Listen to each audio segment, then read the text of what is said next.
Bena nanapia nanana.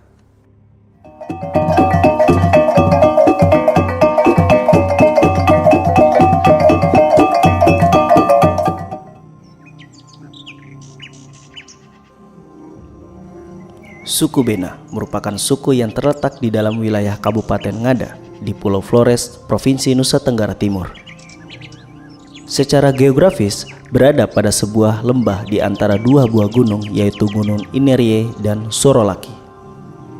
Bena juga dikelilingi panorama pemandangan dan perbukitan Jerebuu.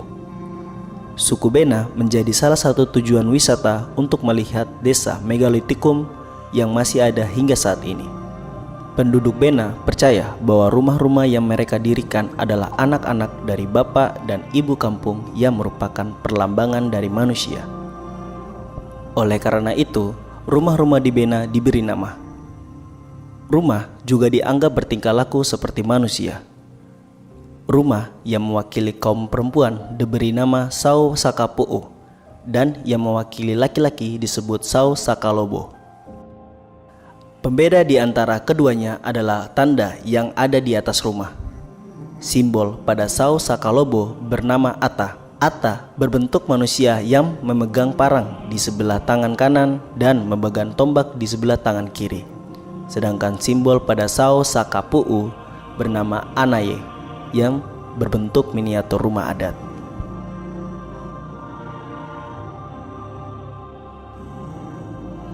Untuk membangun sebuah rumah adat, suku Bena mempunyai ritual tersendiri.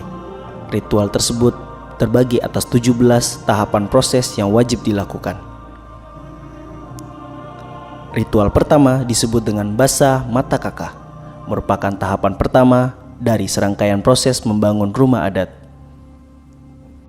Basa Mata Kaka dilakukan sebelum memotong kayu untuk material rumah. Awalnya akan dilakukan pembacaan syair adat atau dikenal dengan sangaza.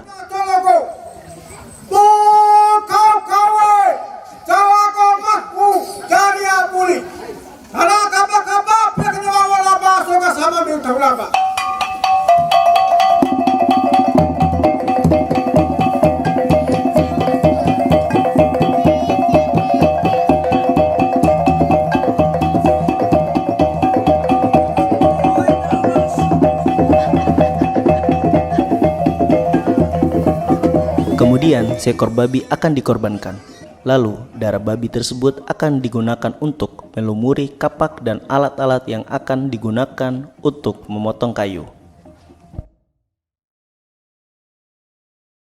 Tahapan kedua adalah pengumpulan material yang bisa menghabiskan waktu sekitar 1 bulan. Rumah adat di Bena selalu memanfaatkan bahan baku lokal. Hampir setiap bahan bakunya tidak didatangkan dari luar kampung. Apabila ada bahan-bahan dari luar Bena, maka digunakan untuk menahan erosi, bukan sebagai material untuk menyusun rumah adat. Tahapan ketiga adalah proses pengeringan material kayu. Terdapat beberapa macam kayu. Kayu fai menyimbolkan perempuan, kayu oja yang menyimbolkan laki-laki. Jenis kayu lain yaitu kayu dalu yang digunakan dalam one sebagai kayu inti. Proses pengeringan berbagai macam jenis kayu ini membutuhkan waktu sekitar 12 bulan atau 1 tahun. Tahapan berikutnya adalah Pei Mukutemu. Pei Mukutemu merupakan malam sebelum memulai pekerjaan membangun rumah adat di keesokan harinya. Awalnya dilakukan pembacaan syair adat atau sangaza, kemudian mengorbankan beberapa ekor babi. Seperti halnya pada tahap 1, darah babi digunakan untuk melumuri alat-alat yang akan digunakan untuk membangun rumah. Tahap nomor 5 adalah pengambilan bahan di tempat penyimpanan atau gudang. Tahapan berikutnya adalah torengani, yaitu pembuatan 4 sisi dinding pada ruang utama atau disebut one. Tidak sembarang orang diperbolehkan untuk memasuki one, karena masyarakat Bena percaya bahwa one adalah tempat dengan tingkatan sakral yang sangat tinggi. Setiap sisi pada one berjumlah 7 lembar papan. Ketujuh papan ini memiliki nama, yaitu KB Wisu, UB Ulu, KB, Kedu, KB, UB Ulu, dan KB Wisu.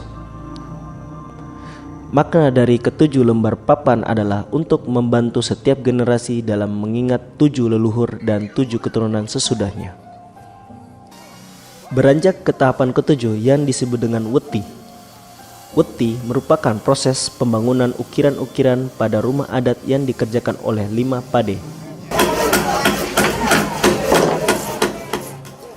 5 pade adalah seseorang yang sudah turun-temurun mengerjakan ukiran-ukiran pada rumah adat sejak rumah adat pertama kali dibangun.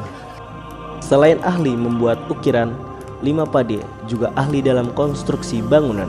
Masyarakat mempercayai 5 pade dalam membuat ukiran, sehingga tidak sembarangan orang diperbolehkan untuk membuat ukiran.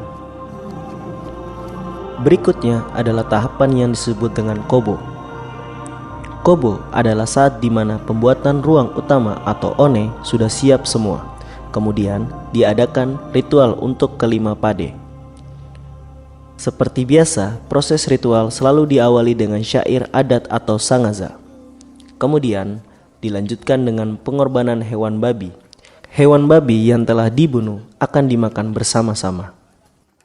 Tahapan ke-12 dari 17 tahap adalah wake lado wewa. Proses ini merupakan proses membangun konstruksi atap.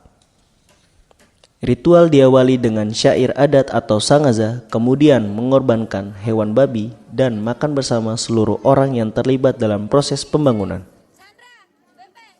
Tahap selanjutnya adalah paliwai, yaitu proses pemasangan batu tangga pertama menuju ruang luar atau teda wewa. Proses ini diawali dengan ritual, yaitu syair adat atau sangaza. Kemudian dikorbankan beberapa hewan babi. Darah hewan babi tersebut digunakan untuk melumuri batu tangga pertama dan kedua ujung sisi. Jika sudah, maka akan dilanjutkan dengan makan bersama. Kemudian dilakukan paja, yaitu proses melanjutkan konstruksi atap. Proses ritual diawali dengan syair adat atau sangaza. Kemudian mengorbankan hewan babi. Dilanjutkan dengan makan bersama. Bahan yang digunakan untuk konstruksi adalah 17 buah bambu. Material bambu bilah untuk penyangga alang-alang berjumlah 27. Tahap berikutnya adalah wae sao. Proses ini merupakan proses lanjutan dari paja dan cukup panjang tahapan di dalam proses ini sendiri. Wae sao merupakan proses meletakkan dan menyusun alang-alang di atas konstruksi atap. Kemudian akan dilakukan syair adat dan menari adat jai berkeliling kampung dengan membawa alang-alang.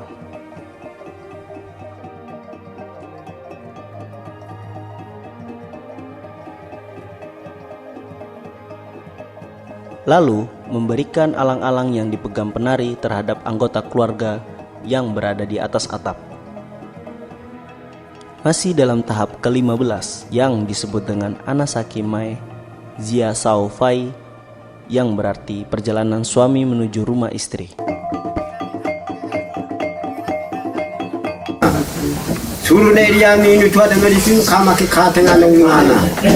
Kemudian dilakukan makan bersama di ruang inti, yaitu one.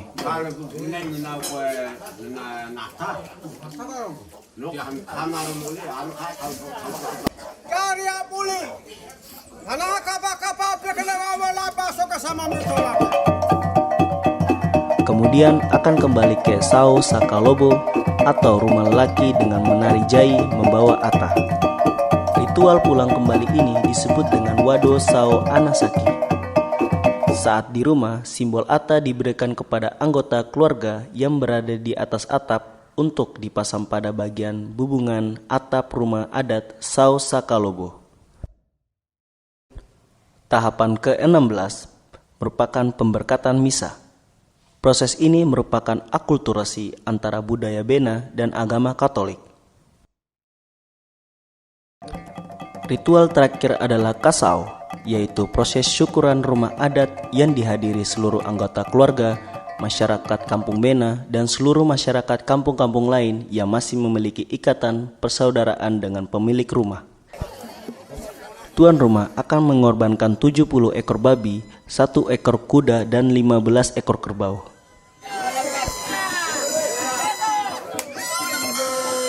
Setiap ritual selalu diikuti dengan syarat. Menenun, menyisir, dan segala kegiatan yang berkaitan dengan benang harus dihentikan selama proses pembangunan rumah adat. Karena masyarakat mempercayai bahwa jika dilanggar akan mendatangkan kesialan bagi masyarakat yang ikut membantu membangun rumah.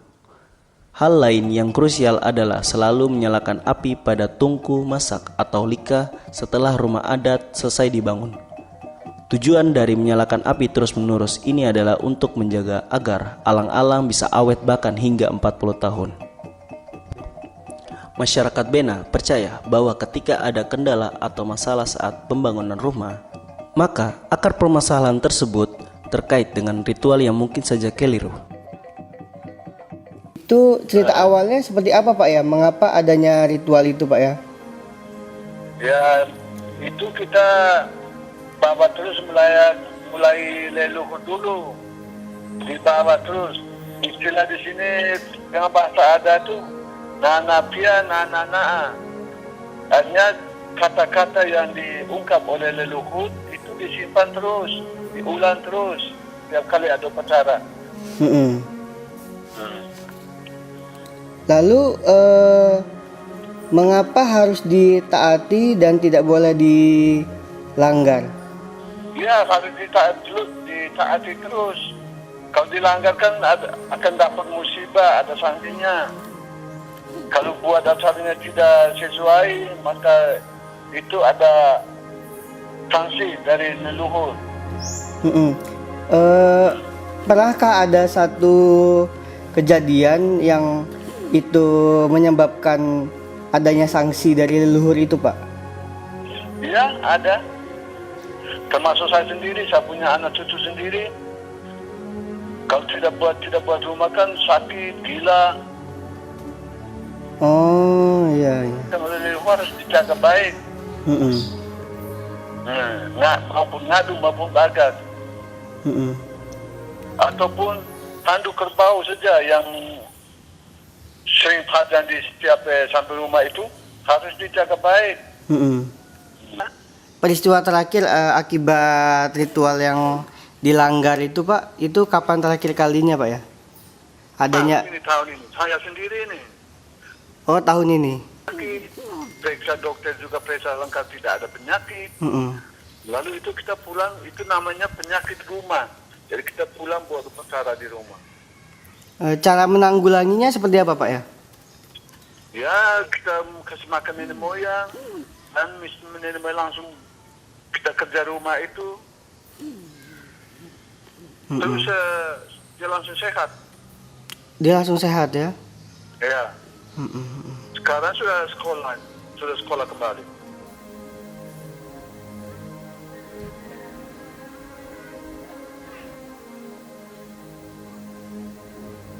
Begitulah cara suku Bena menjaga satu sama lain. Bagi suku Bena, menjaga ritual bukan hanya sekedar melestarikan budaya, melainkan lebih dari itu.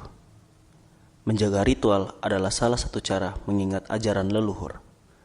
Menjaga ritual adalah menjaga keseimbangan antara leluhur, alam, dan manusia. Menjaga ritual adalah menjaga keluarga dari bahaya.